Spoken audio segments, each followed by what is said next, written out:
కొంతమంది జాబ్ చేసుకుంటూ part time లాగా చేద్దాం అనుకుంటుంటారు. వాళ్ళకి మీరు ఇచ్చే సలహా ఏంటి? స్టాక్ మార్కెట్ని పార్ట్ టైం లాగా, సెకండ్ ఇన్కమ్ లాగా నేనే అంటున్నా, స్టాక్ మార్కెట్ అంటే గ్యాంబ్లింగ్. పర్ఫెక్ట్గా చెప్పారు. ఇక్కడ ఏం జరిగింది? అందుకే 95% డబ్బులు పోగొట్టుకుంటున్నారు. సో ఆల్మోస్ట్ స్టాక్ మార్కెట్ని ఎవరు టచ్ చేయరు నాకు తెలిసి. చేయకూడదు. అందుకే కదా అక్కడ మోసాలు ఉంటాయి, అక్కడే డబ్బులు పోతూ ఉంటాయి.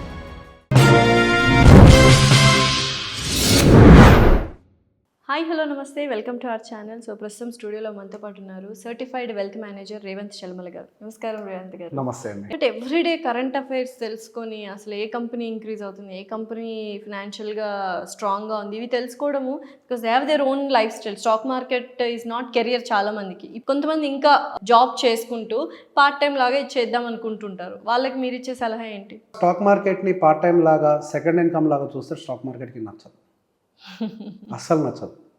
స్టాక్ మార్కెట్ చెప్పాను కదండి, ప్రపంచాన్ని శాసించేదాన్ని. ఇప్పుడు ఆల్మోస్ట్ నాకు తెలిసి 70 to 80% పీపుల్ ఎవరైతే స్టాక్ మార్కెట్లో ఉన్నారో వాళ్ళందరూ పార్ట్ టైం గానో లేకపోతే సెకండ్ ఇన్కమ్ గా చూస్ చేసుకున్న వాళ్ళే అని నేను అనుకుంటున్నాను. అందుకే 95% డబ్బులు పోగొట్టుకుంటున్నారు. అందుకే నష్టపోవటం. అందుకే జరుగుతుంది నష్టం అంతా. ఇప్పుడు నాలెడ్జ్ లేకుండా ఏదో పార్ట్ టైం కింద, యాక్చువల్గా చాలా మంది ఐటీ కంపెనీస్లో సాయంత్రం ఆఫీస్ అయిపోయే టైంకి 3-3:30 సహజంగా మార్కెట్ క్లోజ్ అవుతుంది, 3:30కి 3 o'clock నుంచి బిజీగా ఫోన్ పట్టుకుని ఏదో నొక్కేస్తూ ఉంటారు. ఏంటంటే ఆప్షన్స్ ట్రేడింగ్ అని అంటారు. అంటే నువ్వు పార్ట్ టైం చేయడం కోసం ఆప్షన్స్ ట్రేడింగ్ అని సృష్టించింది. రీసెంట్గా నిర్మలా సీతారామన్ గారు ఒక కామెంటరీ చేశారు, is options trading is for the middle income. No, అదొక ఫుల్ టైం జాబ్ కింద పెట్టుకుంటానంటే you do it, learn it and do it. దాన్ని పార్ట్ టైం కింద ట్రీట్ చేస్తాను అని అంటే ఇక్కడ సంపాదిస్తారు, ఇక్కడ పోగొడతారు. నేను ఒక ట్రేడర్గా ఏం చూస్తాను తెలుసా అండి, ఎంతమంది బకరాలు మార్కెట్లోకి వస్తే అంతమంది దగ్గర సంపాదించేసుకుంటాను. ఎట్లా? ఈ stock market is a zero sum game. ఒకటి పోగొట్టుకుంటే ఇంకొకటి వస్తుంది. ఎంతమంది సబ్జెక్ట్ లేకుండా మార్కెట్లోకి వస్తారో అంతమందిని మీ హంట్ చేస్తాం. That's how it works. So మరి సింపుల్గా తెలివైన వాళ్ళు, మన పని కాదు, సో మీలాంటి వెల్త్ మేనేజర్స్కి ఇచ్చేస్తే, లైక్ మనీ ఇచ్చేసి అకౌంట్ ఓపెన్ చేసేసుకొని మీరు ట్రేడింగ్ చేస్తుండండి, మాకు లాభాలు తెప్పచ్చండి, మీకు ఇంత పర్సంటేజ్, మాకు ఇంత పర్సంటేజ్. రీసెంట్గా 2 days బ్యాక్ దీని గురించి నాకు ఒక పెద్ద న్యూస్ వచ్చింది. One of my close one 50 lakhs ఒక అతనికి ఇచ్చారు ట్రేడింగ్ చేయమని. 50 lakhs, it's a huge amount. 5 crores కూడా ఇస్తారు. యా, ఒక అతనికి 50 lakhs ఇచ్చారు ట్రేడింగ్ కోసం. Is an option buyer. ఆయన 1 week తర్వాత అకౌంట్ చూసుకుంటే అది 15 లక్షలకు వచ్చేసిందంట. ఏంటి అని ఫోన్ చేస్తుంటే ఆయన ఫోన్ ఎత్తట్లేదు. ఇంటి దగ్గరికి వెళ్తే ఆ ట్రేడర్ చచ్చిపోయాడంట. ఎందుకు అని అంటే టెన్షన్ తట్టుకోలేక హాస్టల్కి వచ్చి చచ్చిపోయాడు. డబ్బులు పోయాయి, టెన్షన్ తట్టుకోలేక హాస్టల్కి వచ్చి చచ్చిపోయాడు. ఆ అబ్బాయి నాకు ఫోన్ చేసి 15 lakhs మిగిలిన నా పరిస్థితి ఏంటి, దీన్ని ఎట్లా రికవర్ చేయాలి అని అంటారు. There is no word called recovery in the stock market. Once gone for ever. At least ఆ 15 lakhsతో మీరు నో ఏం చేయలేరా? Let me explain. 50 lakhs రూపీస్తో మీరు ట్రేడింగ్ చేశారు, దాన్ని 15కి తెచ్చారు. 50 lakhs 10% అని అంటే 5 lakhs వచ్చేస్తాయి మనకి. 15 lakhs 10% రిటర్న్ జనరేట్ చేస్తే ఎంత వస్తుంది? 1,50,000. ఈ 15 lakhs మళ్ళీ 50 లక్షలు సృష్టించడానికి ఎంత కాలం పడుతుంది? మీరేమో 50 లక్షలతో పోగొట్టారు, 15 lakhsతో దాన్ని 50 లక్షలు చేయాలంటే సాధ్యమా? That is not possible. The biggest challenges and నా దగ్గరకు వచ్చిన తర్వాత, సార్ మీకు ఏమైనా అగ్రెసివ్గా ట్రేడింగ్ చేసే వాళ్ళు తెలుసా అని అడిగారు. There is no word called aggressive. మీ దగ్గరికి నా దగ్గరకు వచ్చారు. నేను చేయను, నేను అకౌంట్స్ తీసుకోను. I don't take any trading accounts. నాది నేను చేసుకుంటాను అంతే. Because I don't want encourage anyone. Customer సంపాదించిన డబ్బులు అండి, ఒక్కసారి పోయిందంటే కుటుంబం రోడ్డు మీదకి వస్తుంది. But you can take that responsibility and you can I don't have licence to earn. It's a mutual benefit.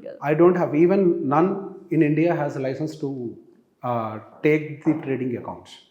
పిఎంఎస్కి కూడా అసలు లైసెన్సే లేదు. ఎవరికి లైసెన్స్ లేదు. ట్రేడింగ్ అనేది ఎవరికి వాళ్ళు చేసుకోవాల్సిందే. ఒకళ్ళకి ఇచ్చి చేయించడానికి లైసెన్సులు లేవు. I'm not licensed for. But చాలా మంది ఇప్పుడు ఓపెన్గా స్టేట్మెంట్స్ కూడా ఇస్తున్నారు, ఇంటర్వ్యూస్లో కూడా చెప్తున్నారు కదా, మాకు ఇస్తే మేము చేస్తామని. పట్టుకున్నప్పుడు తెలుస్తుంది అండి, దొరకనంత వరకు దొరికితే దొంగ.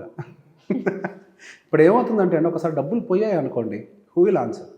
డెఫినెట్లీ డబ్బులు పోవడానికి స్కోప్ ఎక్కువ ఉంటుంది. అని ఇక్కడ బిగ్గెస్ట్ ప్రాబ్లం ఏంటి, లీగల్గా మీరేం రాంగ్ కూడా అయిపోరు. బికాస్ అంతే కదా, డబ్బులు పోయాయి అంతే. అంతేగా, డబ్బులు పోయాయని సింపుల్గా చెప్తారు. అండ్ ఇక్కడ ద బిగ్గెస్ట్ ప్రాబ్లమ్ ఈస్, ఇప్పుడు మనకి బిజినెస్ చేస్తున్నాము బయట అని అంటే, average in any kind of business మనకి 5% per month జనరేట్ చేస్తున్నాం అంటే it's super hit business. Out of 100 only 1 business is generating 5% interest per month. It is 60% per annum. Majority of the business అన్నీ కూడా 1 rupee interest కూడా generate చేయట్లేదు. In fact నష్టాలను నడుస్తున్నాయి. అట్లాంటిది స్టాక్ మార్కెట్లోకి వచ్చేసరికి 10%, 20% per month కావాలని ఎక్స్పెక్ట్ చేస్తున్నారు. సో బేసిక్గా ఎప్పుడైతే మీ ఎక్స్పెక్టేషన్స్ అనేది హయ్యర్ సైడ్ పెట్టుకుంటారో దాన్ని గ్రీడ్ అని అంటాం. ఎక్కడైతే గ్రీడ్ ఉంటుందో అక్కడ మోసాలు ఉంటాయి. అక్కడే డబ్బులు పోతూ ఉంటాయి. గ్రీడ్ ఎక్కువ ఉన్న చోటనే హంటర్స్ ఎదురు చూస్తుంటారు. సింపుల్గా ఒకటే చెప్తాను, ఇప్పుడు ఒక వేటగాడు వల వెయ్యాలి అని అంటే అక్కడ బంచ్ ఆఫ్ ఫిషెస్ ఉండాలి, లేకపోతే ఎరాస్తాడు, చేపలు నాకు దగ్గరకు వస్తాయి, వలేస్తారు, గుంజేస్తారు. ఎప్పుడైనా కానీ ఎప్పుడు చెప్తుంటారు, you should be outperforming. ఆ గుంపు ఉన్న దగ్గర మనం ఉండకూడదు. చిన్న చిన్న ప్రాఫిట్స్ కోసం ఎక్స్పెక్ట్ చేస్తూ మనం దూరంగా ఉన్నా పర్వాలేదు, కానీ our target should be 4%, 5% is huge. అంతే. ఏది రిటర్న్ ఇస్తుంది మీకు దాదాపుగా 4-5% పర్ మంత్? That's impossible. 10%, 20% అని ఎవరైతే పెట్టుకున్నారో వాళ్ళందరూ పోగొట్టుకుంటాం. ద గై ఆయన ఎవరైతే నా దగ్గరకు వచ్చారో ఆయన దగ్గరకు వచ్చి మళ్ళీ అడుగుతున్నారంటే అగ్రెసివ్గా ఇది రికవరీ చేసేవారు వాళ్ళు ఉన్నారా? స్టిల్ ఆయనకు అది ఇంకా ఆ తత్వం అర్థం కాలేదు. స్టాక్ మార్కెట్లో ఒకేసారి మనం ఏదో ఒకటే 15 lakhs అర్థం కాదు, తెలియక నేను అనుకుంటున్నాను. He doesn't know anything about stock market. అందరు చెప్తున్నారు వచ్చేస్తాయి డబ్బులు వచ్చేస్తాయి, వచ్చేస్తాయి. పర్ఫెక్ట్గా చెప్పారు. ఇక్కడ ఏం జరిగింది? లాజిక్ అప్లై చేయాలి. లాజిక్ అప్లై చేయకపోవటం వల్లనే మనకి రామరావణ యుద్ధం జరిగింది. ఎందుకు? సీతమ్మ వారికి ఎదురుపడ్డది ఏంటి? బంగారు మాయలేడి. అసలు లేడీ అనేది బంగారు రూపంలో ఉండదు, బంగారు రంగులో ఉండదు అనే విషయం ఎప్పుడైతే ఆవిడ గ్రహించి లాజిక్ అప్లై చేసుకుంటుందో అసలు యుద్ధమే లేదు. మన కురుక్షేత్రం ఎందుకు జరిగింది? జూదం ఆడటం వల్ల. జూదంలో గెలవడం సాధ్యం కాదు, that is next to impossible. ఏదైనా జరగచ్చు, అందరం పోతామని చిన్న లాజిక్ అప్లై చేయలేదు కాబట్టి కురుక్షేత్రం జరిగింది. ఎక్కడైతే లాజిక్ అప్లై చేయనో అక్కడ ఓటమి గ్యారెంటీ. లాజిక్ అప్లై చేసినోడు మాత్రమే గెలుస్తాడు. స్టాక్ మార్కెట్ లాజిక్ ఉంటుందంటారా? లాజిక్ లేకపోతే let me tell you, stock మార్కెట్ని సింపుల్ ఇంకో మాట చెప్తాను, మనకి రాని పని గ్యాంబ్లింగ్ అంటామండి. మనకు రాని పని ఏదైనా, మనకు తెలియదు ఏదైనా గ్యాంబ్లింగ్ అని వేస్తాం, అది పిచ్చిది అంటాం. కాదు, ఇప్పుడు జూదం కూడా మనకు ముక్కలు మంచిగా పడితేనే కదా. ఇప్పుడు దాన్ని నువ్వు ఎంత స్కిల్డ్ ఉన్నా కూడా, మనం ఎంత స్కిల్డ్ ఉన్నా కూడా దట్స్ ఎ గ్యాంబ్లింగ్.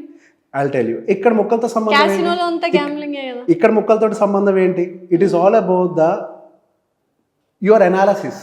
మీరు ఏం చదువుతున్నారు? ఒక కంపెనీలో పెట్టుబడి పెడుతున్నారండి, ఏం చదివి పెడుతున్నారు? కంపెనీ కంటిన్యూస్గా వర్క్ చేస్తుందా లేదా, రెవెన్యూస్ గ్రో అవుతున్నాయా, ప్రాఫిట్స్ గ్రో అవుతున్నాయా, అంతే కదా. ఇప్పుడు సింపుల్గా ఎగ్జాంపుల్ మళ్ళీ చెప్తున్నాను, రియల్ ఎస్టేట్ ఎప్పుడు కూడా ప్రీమియం ప్రైస్ తోటి ట్రేడ్ అవుతూ ఉంటుంది. యాక్చువల్ ప్రైస్ అంటే మనకి government registration value. Government registration value మనకి 10 లక్షల రూపాయల దగ్గర ఉంటే మార్కెట్లో ట్రేడ్ అయ్యేది మాత్రం 50 లక్షల కోటి రూపాయలుగా ఉంటుంది. మిగతాదంతా ఏంటి? Speculative price. అంటే ఫ్యూచర్లో దీనికి ఇంత డిమాండ్ ఉంటుంది అన్న దాంతో మార్కెట్లో ప్రైస్ పెంచుకుంటూ పోతూ ఉంటారు. ఆ మార్కెట్ ప్రైస్ని దేవుడు పెంచుతాడా, ప్రభుత్వం పెంచుతుందా, ఎవరు పెంచుతారు? మార్కెట్లో ఉండే వ్యాపారులే ఫ్యూచర్ ఎస్టిమేషన్తో పెంచుతారు. In the same way stock మార్కెట్లో కూడా ఒక స్టాక్ పర్ఫామ్ చేస్తోంది అని అంటే నెక్స్ట్ అప్కమింగ్ 10-15 ఇయర్స్లో దీనికి ఇంత పర్ఫామ్ చేయొచ్చు అనే ఎస్టిమేషన్ తోటి దాని యొక్క ప్రైజ్ని పెంచుకుంటూ పోతారు తప్పించి ప్రతి దానికి ఒక వాల్యూ ఉంటుంది. ఇక్కడ మనకి రియల్ ఎస్టేట్లో గవర్నమెంట్ రిజిస్ట్రేషన్ వాల్యూ అనేది బేస్ ఎలానో అలానే మనకి స్టాక్ మార్కెట్లో ఒక్కొక్క కంపెనీకి సంబంధించిన బుక్ వాల్యూ అనేది ఆ బుక్ వాల్యూ మీద ఎన్ని టైమ్స్ ఎక్స్ట్రా ప్రీమియంతో ట్రేడ్ అవుతుంది. సో బేసిక్గా దాని బేసిస్ మీద అనాలిసిస్ చేస్తూ ఉంటాం. ప్రీవియస్గా వచ్చినప్పుడు మార్కెట్ అనేది హ్యూజ్ వాల్యుయేషన్లో ఉంది, it is time to be cautious. మనం అగ్రెసివ్గా ఇన్వెస్ట్మెంట్స్ పెట్టకూడదనే పాయింట్లో కూడా ఇంతకుముందు మాట్లాడాం. ఏ బేసిస్ మీద చెప్పాం? అది ఎక్స్పెన్సివ్ అని చెప్పి. So the word I used expensive అని అంటే అది మేము మెజర్ చేయగలిగాము. సో బేసిక్గా ఇవన్నీ తెలియక ప్రతి ఒక్క దానికి కూడా మెజర్ చేయడానికి మనకు టూల్ ఉంటుంది. సో ఎట్లా మెజర్ చేయాలి, అది ఎలా చదవాలో తెలియక డైరెక్ట్గా కళ్ళు మూసుకుని ఎందులో పెడితే అందులో పెట్టి నష్టపోయి స్టాక్ మార్కెట్ గ్యాంబ్లింగ్ అని అంటున్నారు. ఇక్కడ ద ప్రాబ్లం చూసేవాడి కంటిలో కానీ స్టాక్ మార్కెట్లో కాదు. స్టాక్ మార్కెట్ లేకపోయి ఉంటే ఈ రోజు మనకి అంబానీ లేడు, అదానీ కూడా లేడు. ఇన్ఫ్యాక్ట్ ఎప్పుడైతే ఒక కంపెనీ స్టాక్ మార్కెట్లో లిస్ట్ అవుతుందో అప్పుడే ఆ కంపెనీకి ఇన్వెస్టర్లు పరిచయం అవుతారు, వాళ్ళకి ఇన్ఫ్లోస్ ఫండ్స్ వస్తాయి, వాళ్ళ వ్యాపార సామ్రాజ్యం పెరుగుతుంది, కంట్రీ జీడిపిని గ్రో చేస్తుంది. And I'll ask simple one more question, if it is a speculative, అది జూదం అయి ఉంటే ప్రపంచవ్యాప్తంగా అన్ని ప్రభుత్వాలు అఫీషియల్గా స్టాక్ మార్కెట్ని ఎందుకు రన్ చేస్తాయి? అదే జూదం అయి ఉంటే దేశ ఆర్థిక పరిస్థితి ఎదగాలి అని అంటే ముందు స్టాక్ మార్కెట్లో ఉన్న కంపెనీలు ఎదగాలి అనే విధంగా ప్రభుత్వాలు ఎందుకు ఫోకస్ చేస్తూ ఉంటాయి? అదే జూదం అయి ఉంటే ఒక స్టేట్మెంట్, ఒక సెంట్రల్ మినిస్టర్ ఒక స్టేట్మెంట్ రిలీజ్ చేయాలి అంటే స్టాక్ మార్కెట్ని దృష్టిలో పెట్టుకొని ఎందుకు ఇవ్వాలి? కరెక్ట్. సో బేసిక్గా మనం చూసే కంటిలో లోపం ఉంది తప్పించి స్టాక్ మార్కెట్లో లోపం కాదు. మీరు అన్నట్టు లైక్ పార్ట్ టైం జాబ్ చేయకూడదు, ఫుల్ టైం అనుకుంటేనే చేయాలి అంటే సో ఆల్మోస్ట్ స్టాక్ మార్కెట్ని ఎవరు టచ్ చేయకూడదు, నాకు తెలిసి చేయకూడదు. అందుకే కదా మ్యూచువల్ ఫండ్స్ వచ్చాయి. సో బేసిక్గా స్టాక్ మార్కెట్లో మీరు అన్నట్టుగా ఒక్కొక్కరికి విడివిడిగా స్టాక్ గురించి అనాలిసిస్ చేయడానికి టైం ఉండదు. మీరు ఇండివిజువల్గా స్టాక్ అనాలిసిస్ చేయాలంటే you have to spend not less than 8 hours per week, minimum 8 hours per week spend చేయాలి చదువుకుంటూ. అండ్ అదే కనుక మీరు మ్యూచువల్ ఫండ్లో కూడా పెట్టుబడులు పెడుతున్నారు అంటే at least you have to spend 3 to 4 hours because you have to read the basic. ఇప్పుడు మీరు మ్యూచువల్ ఫండ్లో పెడుతున్నారు, even that we have 36 categories in that. ఇప్పుడు ఒక లంసం ₹1,00,00,000 పెడుతున్నాం, ఇది రైట్ టైమా కాదా? సో బేసిక్ అనాలిసిస్ అని చేసుకోవాలి ఎక్కడైనా. మ్యూచువల్ ఫండ్స్ వాళ్ళు కూడా డైరెక్ట్గా వచ్చి ఓపెన్గా చెప్తున్నారు కదా, మాకు ఇచ్చేసి మేము పెడతాము అని. దట్ ఈస్ ఓకేనా? యా, దీనికి లైసెన్స్ ఉంది. Even I have license for that. నా దగ్గర ఇట్లా చాలా మంది క్లయింట్స్ ఉంటారు. మ్యూచువల్ ఫండ్కి ఏంటి అంటే we have licence. So AMFI registration number అని ఉంటుంది. So then that's fine. Yes. So బేసిక్గా ఎవరైతే హ్యాండిల్ చేయలేరు, అగైన్ ఇక్కడ కూడా నేను ఇంకో పర్స్పెక్టివ్ చెప్తాను. అందులో 1% ఎక్స్పెన్స్ రేషియో ఎక్కువ ఉంటుంది. And I always say this, ఎక్కడైతే మనకి ప్రీమియం ఉంటుందో అక్కడే మనకి సర్వీస్ వస్తుంది, అక్కడే మనకి ప్రొఫెషనల్ అప్రోచ్ ఉంటుంది, అక్కడే ప్రొఫెషనల్ రిటర్న్స్ ఉంటూ ఉంటాయి. సో బేసిక్గా 1% ఎక్స్పెన్స్ రేషియో మనం ఎందుకు ఒక అడ్వైజర్కి పే చేయటము అన్న పర్స్పెక్టివ్లో ఎవరికి వాళ్ళు సొంతంగా చేసుకునే ప్రయత్నం చేస్తూ ఉంటారు, కానీ it is very risky. And recent study says that majority of the investors are showing interest in sector funds. Okay. Sector funds అంటే it could be infrastructure, direct defense or IT or banking. So బేసిక్గా వీటితో ప్రమాదం ఏంటి? రీసెంట్గా బాగా rally అయ్యాయి infrastructure and all. బాగా rally అవడంతో ఇవేవో బాగున్నాయి కదా వాటి వెనకాల పడుతున్నారు. ఒక్కసారి ఒక సెక్టర్ కనుక పర్ఫార్మెన్స్ ఆపేస్తే నెక్స్ట్ 7-8 years ఆఫ్ పర్ఫార్మెన్స్ ఇవ్వదు. 7-8 సంవత్సరాలు కంటిన్యూగా నిద్ర కూడా పోలేరు. సో బేసిక్గా టైమ్లీ అనాలిసిస్ చేసుకొని కరెక్ట్ ఇన్వెస్ట్మెంట్స్ కనుక తీసుకోగలిగితే mutual fund is a wonderful tool. And let me tell you, మనకి అక్కడ వారెన్ బఫెట్ గారికి ఉండే CAGR is hardly 19%, and where our mutual funds are delivering even more than 19%. ఒక small cap, average small cap mutual fund is delivering 19%. మనం ఎందుకు మళ్ళీ stocks జోలికి వెళ్ళాలి? ఓకే, స్టాక్స్ జోలికి వెళ్ళాల్సిన అవసరం లేదు. So it is a professionally managed. You have fund manager there, they have research team, they have like they will get every news in front up front. So they do lot of research. ఒక stock కొనే ముందు research చేసిన తర్వాతనే కొంటారు. So బేసిక్గా ఇట్లాంటి opportunity పెట్టుకొని stock మార్కెట్లో డైరెక్ట్గా వేలు పెట్టి, ఇది ఎలాంటిది అని అంటే స్టాక్ మార్కెట్ అనేది ఒక చెరుకు రసం మిషన్ లాంటిది. చేయి లోపలికి వెళ్ళిందంటే ముందరికి వెళ్ళలేదు, బయటికి రాలేదు, ఇరుక్కుపోద్దండి. వెనక్కి తీస్తే ఇది పోతుంది. సో బేసిక్గా స్టాక్ మార్కెట్ అలాంటిది. So mutual fund is a beautiful product. మీరు ఏం చేయకపోయినా ఎస్ మేబీ 1-2 years డౌన్లో ఉన్నా పర్వాలేదు. Mutual fund is well managed. So అట్లా ఎన్ని ఇయర్స్ మనము అది ఇన్వెస్ట్మెంట్ అలా ఉంచేసేయాలి మనం పెట్టింది? సో బేసిక్గా మ్యూచువల్ ఫండ్ అనగానే 1 year, 2 year, 3 years కోసం కూడా వస్తూ ఉంటారు. I never suggest 1, 2, 3 years. Mutual fund 5 years ఉండాలి. యా, యాక్చువల్గా మనకి మినిమం 5 years అని ఉంటే మనకి నెగిటివ్ రిటర్న్స్ రావడానికి స్కోప్ అనేది తక్కువగా ఉంటుంది. బట్ 10 years దాటాము అని అంటే there is no scope for negative returns as per the history of the stock market. ఎన్ని టైమ్స్ మనకు వస్తుంది రిటర్న్? ఐల్ టెల్ యూ, మీకు సింపుల్ క్యాలిక్యులేషన్ చెప్తానండి. మ్యూచువల్ ఫండ్లో మీరు 5 లక్షల రూపాయలు పెట్టారు ఇప్పుడు ఒకేసారి. 5 సంవత్సరాల్లో 15% CAGR is the average calculation. Okay, 5 yearsలో 5 lakhs మనకి 10 lakhs అవుతుంది. అదే మనకి ఆ 10th year కల్లా మనకి అప్రాక్సిమేట్గా 20 lakhs అవుతుంది. 15th yearకి అది 40 lakhs అవుతుంది. 20th yearకి అది 80 lakhs అవుతుంది. So 5 lakhs within 20 years it will become 80 lakhs. So that is what the market history. There is no promise there. ఎక్కడ కూడా ప్రామిస్ ఉండదు. సో బేసిక్గా that is the market history. Actually market is delivering somewhere around 18 and 19%. ఏది మనకి small and mid cap అయితే, large cap అయితే 12.5%. So average is 15%. సో 15% is expected in the market. So మేము క్యాలిక్యులేషన్ చేసినప్పుడు కూడా 18-19 తీసుకోం, 15% క్యాలిక్యులేట్ చేసుకున్నా కానీ with decent return we can make money double for every 5 years. Every 5 years మన మనీ డబుల్ అవుతూ ఉంటుంది. ఇందులో మ్యాజిక్ ఏంటి అంటే 20th year దాటిన దగ్గర నుంచి రియల్ మ్యాజిక్ స్టార్ట్ అవుతూ ఉంటుంది. మీకు 20th yearకి 80 lakhs అయింది, అదే 25th yearకి 80 lakhs డబుల్ అయ్యి మీకు 1.6 crore అవుతుంది. అండ్ అదే మీకు 30th yearకి 3.2 crore అవుతుంది. మీరు ఇన్వెస్ట్ చేసింది ఎంత? 5 lakh rupees. సో బేసిక్గా మనకు ఆ డబుల్ అయ్యే టైం ఇవ్వాలి. సో బేసిక్గా మీకు ఏ పర్పస్ లేదు విత్డ్రా చేయాలి అని అనుకుంటే let it grow. It is an asset class. అదేమన్నా ఇప్పుడు basic if you can see మనకి 4 asset classes ఉంటాయి. అది నేను చెప్పేది ఎవరో చెప్పేది స్టాక్ మార్కెట్ ఫ్యాన్ కాబట్టి నేను అంటాం కాదు. We have 4 asset classes in the world. ఒకటి ఈక్విటీ, ఇంకొకటి రియల్ ఎస్టేట్, ఇంకొకటి ఫిక్స్డ్ ఇన్కమ్, ఇంకొకటి కమోడిటీ. ఈ 4 asset classes. ఈ 4 asset classes ఎక్కువ రిటర్న్స్ జనరేట్ చేసే కెపాసిటీ ఉంది equity based asset class. And ఆ asset class just like real estate లాగానే మీరు మీ పిల్లలకి ట్రాన్స్ఫర్ చేసుకోవచ్చు ఆస్తి రూపంలో. You can sell part of it, you can do whatever you want, just like other assets. అంతే అవి, ఇదేం కొత్తది కాదు, మనకి పరిచయం కాలేదు అంతే. ఈక్విటీ మార్కెట్ కొత్త కాదు.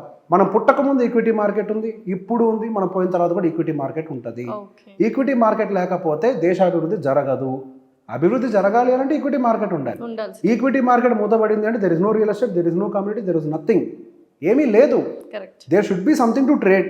మీరు అన్నట్టు 30 years అన్నప్పుడు 30 years తర్వాత ఏదైనా జరగచ్చు కదా. లైక్ ఎవ్రీ మనకు 10 yearsకో 20 yearsకో టెక్నాలజీలో కానీ దాంట్లో కానీ చాలా మార్పులు వస్తుంటాయి. బట్ ఈ మ్యూచువల్ ఫండ్స్లో మీరు అన్నట్టు 5 lakhs మనం అక్కడ పెట్టేస్తే 30 years తర్వాత ఐ డోంట్ నో మీరు అన్నట్టు అంతా క్రాష్ అయిపోవచ్చు కదా. మీరు ఏమన్నారు ఇప్పుడు? టెక్నాలజీ అప్గ్రేడ్ అవుతూ వస్తుంది. ఆ టెక్నాలజీ అప్గ్రేడ్ అయితే లాభాలు ఎవరికి వస్తాయి? ఎవరికి వస్తాయి? కంపెనీలకే కదా. అంతే. ఆ కంపెనీలు ఎక్కడ ఉంటాయి? మనం పెట్టే స్టాక్ మార్కెట్లోనే కదా ఉండేది. ఓకే. మరి మార్కెట్ ఎట్లా పడుతుంది? పెరగటము ఎదగటము అనేది సృష్టి ధర్మం. మొక్కైనా చిన్న మనిషి అయినా అది సొసైటీ అయినా వ్యాపారమైనా. ఓకే. మేబీ ఈ రోజు రిలయన్స్ కాకపోతే రేపు అదానీ అవుతాడు, అదానీ కాకపోతే ఇంకో స్టార్ట్ అవుతాడేమో. మేబీ ఆ సైకిల్లో ఒకరి తర్వాత ఒకరు తిరుగుతారేమో.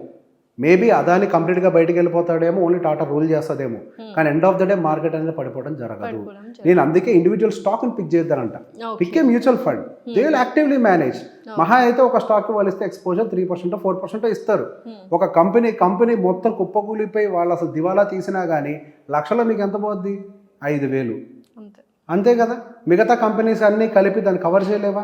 సో మీరు అన్నట్టుగా ఒకటే గుర్తుపెట్టుకోండి, అప్గ్రేడ్ అనేది జరుగుతున్నంత కాలం ఎప్పుడైతే అభివృద్ధి ఉండదో అప్పుడు రియల్ ఎస్టేట్ కూడా పెరగదు కదా, ఏది పెరగదు కదా. సాచురేషన్ పాయింట్ వస్తుంది. ఇప్పుడు హైదరాబాద్లో కొత్త కంపెనీలు రాకపోతే హైదరాబాద్లో భూమి విలువలు పెరుగుతాయా? అభివృద్ధి ఉన్న చోటనే రేట్ అనేది కూడా పెరుగుతుంది. రైట్. అభివృద్ధి జరుగుతుంది అని అంటే ఫస్ట్ లాభపడేది కంపెనీయే. హైదరాబాద్లో రియల్ ఎస్టేట్లో బాగా డబ్బులు, ఐ మీన్ ల్యాండ్ అమ్మి కొనటంలో రియల్ ఎస్టేట్ వెంచర్లు బాగా వస్తున్నాయి, అపార్ట్మెంట్లు బాగా కడుతున్నారు. ఎస్. సో బేసిక్ ఇక్కడ ఒక పాయింట్ చెప్తూ ఉంటాం, మీరు ఆ ల్యాండ్ కొంటాం కాదు, ఆ ల్యాండ్ అమ్మేవాడి కంపెనీలు కొనండి అంటాం. అందులో ఇన్వెస్ట్ చేసాం అనుకో మనం. కరెక్ట్. అంతే. That is the logic. So సింపుల్గా అంటే షార్ట్ కట్లో స్టాక్ మార్కెట్లో డూస్ అండ్ డోన్స్ అంటే ఏంటి? ఫట్ అని ఒక points, check points. First short term కోసం అసలు మార్కెట్లోకి ఎంటర్ కాకూడదండి. ఫస్ట్ డోంట్స్ చెప్తున్నారు. ఎస్. స్టాక్ మార్కెట్లోకి ఎట్టి పరిస్థితుల్లో షార్ట్ టర్మ్లో ఎంటర్ కాకూడదు. అండ్ స్టాక్ మార్కెట్ స్పెక్యులేషన్ అని అనుకుంటే అసలు దీని జోలికి అసలు రాకండి. Because you will handle with emotions. ఎప్పుడైతే స్టాక్ మార్కెట్ బిజినెస్ అనుకుంటారో అప్పుడు మాత్రమే మీరు దాన్ని ప్రాపర్గా హ్యాండిల్ చేయగలుగుతారు. అండ్ ఎస్, కంటిన్యూస్గా ఇన్వెస్ట్ చేస్తూనే ఉండండి. అండ్ ఇన్వెస్ట్ చేసేటప్పుడు మాత్రం మీ డైరెక్ట్ స్టాక్ పిక్స్ మీకు నాలెడ్జ్ లేకపోతే పిక్ చేయొద్దు. Choose only the mutual funds. ఆ మ్యూచువల్ ఫండ్స్లో కూడా మీకు నాలెడ్జ్ లేదు అని అంటే మాత్రం మీరు mid cap, large cap, small cap, or multi cap, or flexi cap, ఈ కేటగిరీస్ మాత్రమే సెలెక్ట్ చేసుకోవాలి. ఎటువంటి పరిస్థితుల్లో కూడా థీమాటిక్ జోలికి వెళ్ళకూడదు. లాంగ్ టర్మ్లో స్టాక్స్లో ఇన్వెస్ట్ చేసిన వాళ్ళు ఇప్పటిదాకా మోసపోయినట్టుగా చరిత్రే లేదు. అంతే. ఓకే.